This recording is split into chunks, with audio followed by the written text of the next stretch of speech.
And still on security matters, the Department of State Service (DSS) has been talking on plans by some Nigerians to sponsor terror in different parts of the country and start campaigns of calumny to bring down the democratically elected government of President Muhammadu Buhari. The Defense Headquarters has also released statements following calls by some notable Nigerians suggesting that a military government should take over.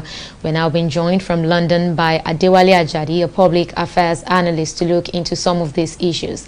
Mr. Ajadi, thank you very much for joining us on News Now. Now, for some time, the DSS has been consistently raising the red flag that there are attempts by some people to destabilize the country.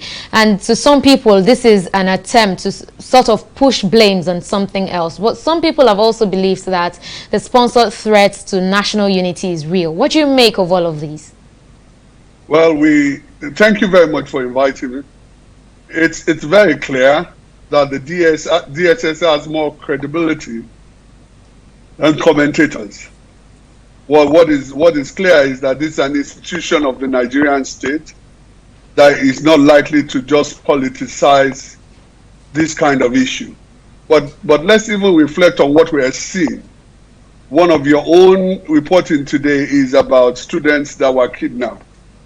We have seen an unusual trend across geopolitical zones that well-armed and well-trained people are taking spectacular criminal action, and it seems to be designed to undermine the order and the developments in the country. We have also seen across geopolitical zones unprecedented agitation for ethnic nationalities and ethnic secession. This has no credibility since these are not voted individuals. Nobody has commissioned them to do that, but this seems to be spontaneously organized. But sorry to cut you here, Mr. Ajadi, but whether we like it or not, the country is facing one of its biggest security challenges in recent times. So in this situation now, what would you recommend the government to do at this time? I think that it is very clear that these challenges are part of an unhappy elite. And it is very important that the government decides how it splits the elite.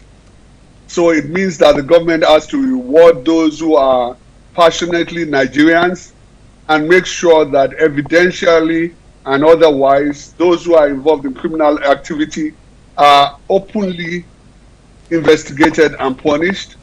Then the government should engage the wider public on creating an early warning system across the country that tells us when there are prospects of different kinds of criminal activity. But let me quickly add this, because I know our time is short.